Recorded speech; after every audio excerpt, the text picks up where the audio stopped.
ओम नमो भगवते वासुदेवाय नमः। आप सभी का स्वागत है आपके अपने महाकाल टीवी यूट्यूब चैनल पर। आज हम अध्ययन करेंगे वैशाख मास महात्म्य की कथा अध्याय 10 का। अध्याय 10 की कथा में धर्म की वर्णना की गई है, कली की अवस्था का वर्णन है, धर्म वर्णन है और पितरों का संवाद एवं वैशाख मास की अमावस्या की श्रेष्ठता का वर्णन किया गया है। बड़े ही ध्यान से सुनना कि किस प्रकार वैशाख मास की अमावस्या है वो पूरे 12 महीनों की अमावस्या में सबसे महत्वपूर्ण अमावस्या होती है और इस अमावस्या के कुछ विशेष उपाय भी आज की कथा में बताए गए हैं, जिनको करने से व्यक्ति के जन्म जन्मों के कष्ट दूर हो जाते हैं। तो आइए ध्यान से, मन से, पूर्ण श्रद्धा भाव से आज की कथा का श्रवण करते हैं। मिथिलापति ने पूछा, ब्राह्मण, इस वैशाख मास में कौन कौन सी तिथियां पुण्यदायिनी हैं? तो श्रुतदेव जी बोले, सूर्य के मेष राशि पर स्थित होने पर वैशाख मास में 30 तिथियां पुण्यदायिनी मानी गई है। एकादशी में किया हुआ पुण्य कोटि गुना होता है। उसमें स्नान, दान, तपस्या, होम, देव पूजा, पुण्य कर्म एवं कथा का श्रवण किया जाए तो वह तत्काल मुक्ति देने वाला होता है।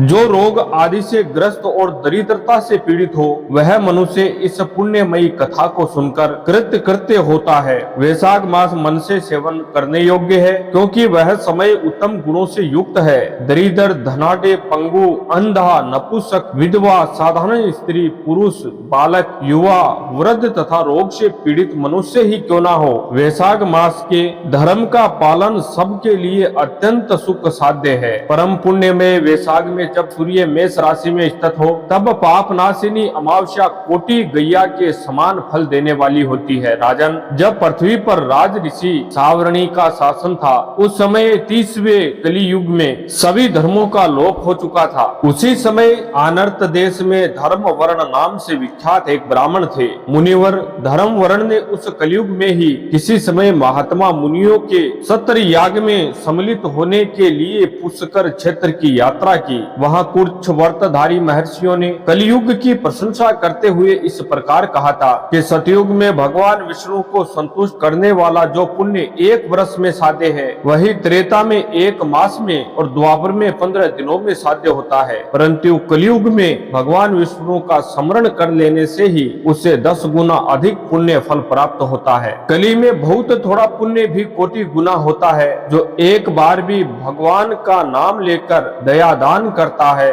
और दुर्भिक्ष में अन्न देता है वह निश्चय ही ऊर्ध्व लोक में गमन करता है। यह सुनकर देव ऋषि नारद हंसते हुए उन्मत्त के समान नृत्य करने लगे। सभासदा ने पूछा, नारद जी यह क्या बात है? तब बुद्धिमान नारद जी हंसते हुए उन सब को उत्तर देते हैं, आप लोगों का कथन सत्य है। इसमें संदेह नहीं कि कलयुग में सौलभ क्रम से भी महान पुण्य का साधन किया जाता है तथा कलेशों का नाश करने वाले भगवान केशव स्मरण मात्र से ही प्रसन्न हो जाते हैं। तथापि मैं आप लोगों से यह कहता हूँ कि कलयुग में 2 बातें दुर्घट हैं, शिष्य का निग्रह और जिह्वा को वश में रखना। ये दोनों कार्य जो सिद्ध कर ले वही नारायण स्वरूप है। अतः कलयुग में आपको यहाँ नहीं ठहरना चाहिए। नारद जी की यह बात सुनकर उत्तम व्रत का पालन करने वाले महर्षि सहसा यज्ञ को समाप्त करके सुख पूर्वक चले गए। धर्म वर्ण ने भी वह बात सुनकर भूलोक को त्याग देने का विचार किया। उन्होंने ब्रह्मचर्य व्रत धारण करके दंड और कमंडल हाथ में लिया और जटा वल्क धारी होकर वे कलयुग के अनाचारी पुरुषों को देखने के लिए घर छोड़कर चल दिए। उनके मन में बड़ा विस्मय हो रहा था। उन्होंने देखा प्राय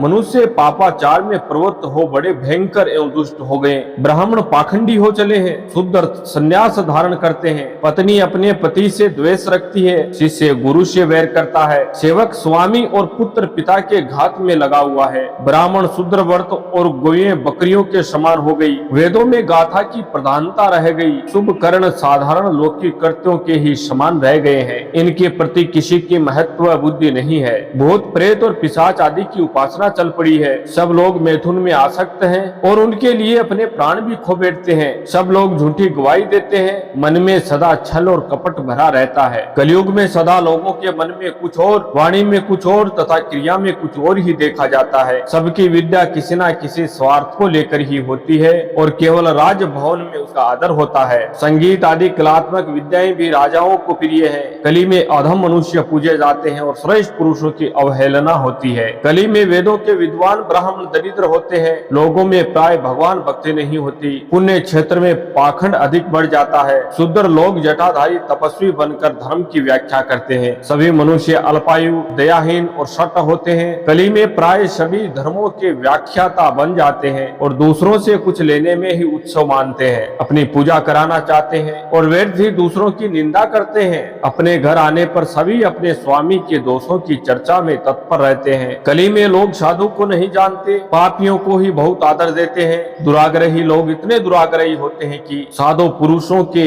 एक दोष का भी ढिंढोरा पीटते हैं और पाप आत्माओं के दोष समूहों को भी गुण बतलाते हैं। कली में गुणहीन मनुष्य दूसरों के गुण न देखकर उनके दोष ही ग्रहण करते हैं। जैसे पानी में रहने वाली जौ प्राणियों के रक्त पीती है, जल नहीं पीती, उसी प्रकार जौ के धर्म से संयुक्त हो मनुष्य दूसरे का रक्त चूसते हैं। औषधियां शक्तिहीन होती हैं, ऋतुओं में उलट फेर हो जाता है, सब राष्ट्र में अकाल पड़ता है। कन्या योग्य समय में संतानोत्पत्ति नहीं करती। लोग नट और नर्तकों की विद्याओं से विशेष प्रेम करते हैं। जो वेद वेदांत की विद्याओं में तत्पर और अधिक गुणवान है, उन्हें अज्ञानी मनुष्य सेवक की दृष्टि से देखते हैं। वे सब के सब भ्रष्ट होते हैं। कली में प्राय लोग श्रद्धा कर्म का त्याग करते हैं, वैदिक कर्मों को छोड़ बैठते हैं। प्राय जीवा पर भगवान विष्णु के नाम कभी नहीं आते। लोग श्रृंगार रस में आनंद का अनुभव करते हैं और उसी के गीत गुनगुनाते हैं। कलयुग के मनुष्यों में न कभी भगवान विष्णु की सेवा देखी जाती है, न शास्त्रीय चर्चा होती है, न कहीं यज्ञ की दीक्षा है, न विचार का लेश है, न तीर्थ यात्रा है, न दान धर्म ही होते देखे जाते हैं। यह कितने आश्चर्य की बात है। उन सब को देखकर धर्म वर्ण को बड़ा भय लगा। पाप से कुल की हानि होती देख अत्यंत आश्चर्य से चकित हो वे दूसरे द्वीप में चले गए। सब द्वीपों और लोकों में विचरते हुए बुद्धिमान धर्म वर्ण किसी समय कौतूहल वंश पितृलोक में गए। वहां उन्होंने कर्म से कष्ट पाते हुए पितरों को बड़ी भयंकर दशा में देखा। वे दौड़ते, रोते और गिरते पड़ते। उन्होंने अपने पितरों को भी नीचे अंधकूप में पड़े हुए देखा। उनको देखकर आश्चर्यचकित हो दयालु धर्म वर्ण ने पूछा, आप लोग कौन हैं? किस दुष्कर कर्म के प्रभाव से इस अंधकूप में पड़े हैं? पितरों ने कहा, हम श्री वत्स गोत्र वाले हैं। पृथ्वी पर हमारी कोई संतान नहीं रह गई, अतः हम श्राद्ध और पिंड से वंचित हैं, इसलिए यहाँ हमें नरक का कष्ट भोगना पड़ता है। संतानहीन दुरात्माओं का अंधकूप में पतन होता है। हमारे वंश में एक ही महायशस्वी पुरुष है जो धर्म वर्ण के नाम से विख्यात है, किंतु वह विरक्त होकर अकेला घूमता फिरता है। उसने गृहस्थ धर्म को नहीं स्वीकार किया।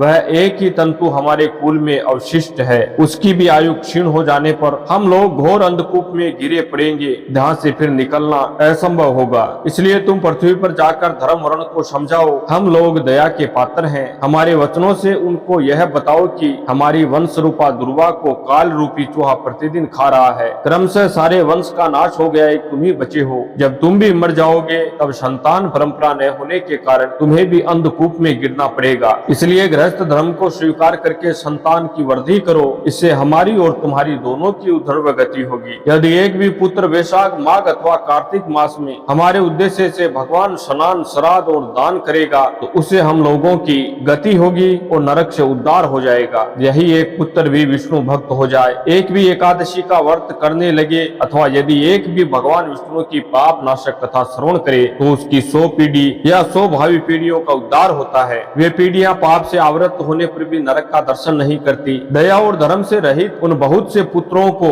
जन्म से क्या लाभ जो कुल में उत्पन्न होकर सर्वव्यापी भगवान नारायण की पूजा नहीं करते। इस प्रकार प्रिय वचनों द्वारा धर्म वर्ण को समझाकर तो मुझे विरक्ति पूर्ण ब्रह्मचर्य आश्रम से गृहस्थ आश्रम में प्रवेश करने की सलाह दो। पितरों की यह बात सुनकर धर्म वर्ण अत्यंत विस्मित हुआ और हाथ जोड़कर बोला, मैं ही धर्म वर्ण नाम से विख्यात आपके वंश का दुराग्रही बालक हूँ। यज्ञ में महात्मा नारद जी का यह वचन सुनकर कि कलयुग में प्राय कोई भी रसेंद्रिय और शिष्णेन्द्रियों को दृढ़ता पूर्वक संयम में नहीं रखता, मैं दुर्जनों की संगति से भयभीत हो अब तक दूसरे द्वीपों में घूमता रहा। इस कलयुग के 3 चरण बीत गए, अंतिम चरण भी 3.5 भाग व्यतीत हो चुके हैं। मेरा जन्म व्यर्थ बीता है, क्योंकि जिस कुल में मैंने जन्म लिया उसमें माता पिता के ऋण को भी मैंने नहीं चुकाया। पृथ्वी के भारभूत उस शत्रु तुल्य पुत्र के उत्पन्न होने से क्या लाभ जो पैदा होकर भगवान विष्णु और देवताओं तथा पितरों की पूजा न करे। मैं आप लोगों की आज्ञा का पालन करूंगा। बताइए पृथ्वी पर किस प्रकार मुझे कलयुग से और संसार से भी बाधा नहीं प्राप्त होगी। धर्म वर्ण की बात सुनकर पितरों के मन को कुछ आश्वासन मिला। वे बोले, बेटा तुम गृहस्थ आश्रम स्वीकार करके संतानोत्पत्ति के द्वारा हमारा उद्धार करो। जो भगवान विष्णु की कथा में अनुरक्त होते हैं, निरंतर श्री हरि का स्मरण करते हैं और सदाचार के पालन में तत्पर रहते हैं, उन्हें कलयुग बाधा नहीं पहुंचाता। मानद जिसके घर में सालिग्राम शिला अथवा महाभारत की पुस्तक हो, उसे भी कलयुग बाधा नहीं दे सकता। जो वैशाख मास के धर्मों का पालन करता है, माघ स्नान में तत्पर होता है, कार्तिक में द्वीप देता है, उसे भी कली की बाधा नहीं प्राप्त होती। जो प्रतिदिन महात्मा भगवान विष्णु की पाप नाशक एवं मोक्षदायिनी दिव्य कथा सुनता है, जिसके घर में बलि व्यास देव होता है, शुभ कारिणी तुलसी स्थित होती है तथा जिसके आंगन में उत्तम गौ रहती है, उसे भी कलयुग बाधा नहीं देता। अतः इस पापात्मक युग में भी तुम्हें कोई भय नहीं है। बेटा, शीघ्र पृथ्वी पर जाओ। इस समय वैशाख का महीना चल रहा है। यह सबका उपकार करने वाला महीना है। सूर्य के मेष राशि में स्थित होने पर 30 तिथियां पुण्यदायिनी मानी गई है। एक एक तिथि में किया हुआ पुण्य कोटि कोटि यज्ञ के बराबर होता है। उसमें भी जो वैशाख की अमावस्या तिथि है, वह मनुष्यों को मोक्ष देने वाली है। देवताओं और पितरों को वह बहुत प्रिय है, शीघ्र ही मोक्ष की प्राप्ति करने वाली है। जो उस दिन पितरों के उद्देश्य से श्राद्ध करते हैं और जल से भरा हुआ घड़ा एवं पिंड देते हैं, उन्हें क्षय फल की प्राप्ति होती है। अतः महामते, तुम शीघ्र जाओ और जब अमावस्या हो तब कुंभ सहित श्राद्ध एवं पिंड दान करो। सबका उपकार करने के लिए गृहस्थ धर्म का आश्रय लो। धर्म, अर्थ और काम से संतुष्ट हो। उत्तम संतान पाकर फिर मुनिवर्ती से रहते हुए सुखपूर्वक दीप दीपांतरों में विचरण करो। पितरों के इस प्रकार आदेश देने पर धर्मवर्ण मुनि शीघ्रता पूर्वक भूलोक में गए। वहां मेष राशि में सूर्य देव के स्थित रहते हुए वैशाख मास में प्रातः काल स्नान करके देवताओं, ऋषियों तथा पितरों का तर्पण किया। फिर कुंभ दान सहित पाप विनाशक श्राद्ध करके उसके द्वारा पितरों को पुनरावृत्ति रहित मुक्ति प्रदान की। तत्पश्चात उन्होंने स्वयं विवाह करके उत्तम संतान को जन्म दिया और लोक में उस पाप नाशिनी अमावस्या तिथि को प्रसिद्ध किया। तदंतर में वे भक्ति पूर्वक भगवान की आराधना करने के लिए हर्ष के साथ गंधमादन पर्वत चले गए। इसलिए वैशाख मास की यह अमावस्या तिथि परम पवित्र मानी गई है। तो आप भी वैशाख मास की अमावस्या पर ये उपाय करके पिंड और कुंभ दान करके अपने पितरों का उद्धार करें, उनको नरक लोक से मुक्ति प्रदान करें। आप सभी से निवेदन है, चैनल पर नए हैं तो चैनल को सब्सक्राइब करें, वीडियो को लाइक करें, कमेंट में जय श्री कृष्णा या श्री हरि लिखकर ज्यादा से ज्यादा शेयर करें। ओम नमः शिवाय, हर हर महादेव, श्री शिवाय नमस्तुभ्यम।